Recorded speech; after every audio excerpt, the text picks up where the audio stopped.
Assalamualaikum warahmatullahi wabarakatuh. Perkenalkan, nama saya Mega Juli Astuti dengan NIM 22111114 dari Prodi PGSD dari Universitas Asia.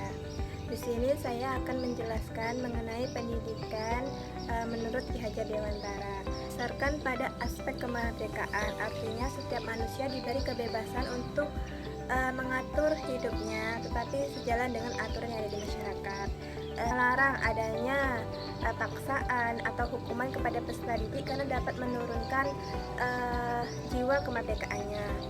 Selanjutnya yaitu profil Ki Hajar Dewantara. Nama lengkapnya yaitu Raden Mas Suwardi Seorjiningrat yang lahir pada tanggal 2 Mei 1889. Mana salah satu profesinya yaitu sebagai penggerak kemerdekaan, politikus, pelapor pendidikan, dan Bapak Pendidikan Nasional Indonesia. Ki Hajar Dewantara terbagi dari beberapa. Yang pertama yaitu pusat pendidikan. Yang pertama yaitu merupakan keluarga, masyarakat, dan sekolah, merupakan tiga pilar pendidikan yang saling melengkapi. Yang kedua yaitu humanisme, di mana pendidikan harus dapat memanusiakan manusia dan mengembangkan potensi di setiap individu. Yang ketiga yaitu pendidikan kodrat, di mana pendidikan harus sesuai dengan kodrat dan perkembangan zaman serta menghormati keunikan setiap peserta didik.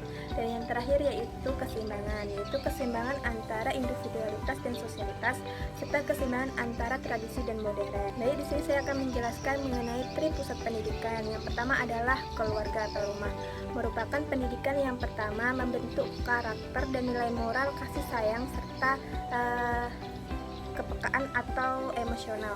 Dan yang kedua yaitu sekolah, merupakan pendidikan formal yang sistematis, mengembangkan pengetahuan dan keterampilan pembelajaran yang membentuk karakter dan bermartabat. Dan yang ketiga yaitu di masyarakat, merupakan pendidikan yang berasal dari pengalaman hidup setiap manusia. Baik, selanjutnya saya akan menjelaskan mengenai trik kepemimpinan pendidikan. Pertama yaitu Ingarso Sung Teladan, di mana guru harus dapat menjadi teladan atau contoh bagi peserta didik yang baik, terintegritas, dan konsisten dalam perbuatan atau perkataannya. Yang kedua yaitu Tuturi Handayani, artinya seorang pendidik dapat mendorong, mendukung, dan membimbing perkembangan kemandirian dari peserta didik. Ketiga yaitu Ing Madya Mangun Karsa, dapat menjadikan contoh, panutan, atau teladan bagi orang lain. Dapat membangkitkan, membangun niat, kemampuan, serta semangat dari diri peserta didik. Saya akan menjelaskan 3 kodrat. Yang pertama yaitu kodrat anak, di mana setiap anak itu memiliki potensi dan bakat yang unik. Karena itu pendidikan harus sesuai dengan tahap perkembangannya. Yang kedua yaitu kodrat zaman, di mana pendidikan harus dapat sesuai dengan perkembangan zaman, artinya yaitu dapat beradaptasi dengan perubahan sosial dan teknologi. Dan yang ketiga yaitu tujuan pendidikan, di mana tujuan pendidikan adalah mengembangkan setiap potensi manusia atau peserta didik secara maksimal serta menjadikan peserta didik yang berkarakter, yaitu pendidikan karakter menurut Ki Hajar Dewantara. Yang pertama yaitu cipta atau berpikir, yaitu mengembangkan kemampuan berpikir, kreatif, dan inovasi. Yang kedua yaitu rasa atau hati, yaitu mengembangkan kepekaan sosial, empati, dan spiritual. Yang ketiga yaitu karsa atau kehendak, yaitu membangun tekad atau kemampuan untuk berbuat. Dan selanjutnya yaitu karya, yaitu mewujudkan suatu pikiran atau perbuatannya dalam bentuk nyata.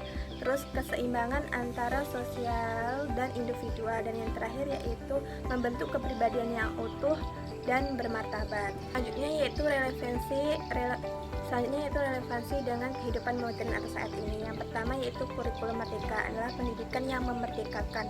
Yang kedua yaitu student center learning, adalah pendidikan yang berpusat pada siswa. Dan yang ketiga adalah pendidikan multikultural, artinya menghargai perbedaan dan kebinekaan. Yang keempat yaitu pendidikan yang berbasis karakter. Yang kelima yaitu mengembangkan kemampuan berpikir kritis dan kreatif. Dan yang terakhir adalah dapat berkolaborasi dengan keluarga, masyarakat, dan sekolah. Selanjutnya yaitu implementasi konsep pendidikan Ki Hajar Dewantara. Yang pertama yaitu guru sebagai fasilitator atau pembimbing. Yang kedua yaitu pembelajaran yang berbasis minat dan potensi siswa.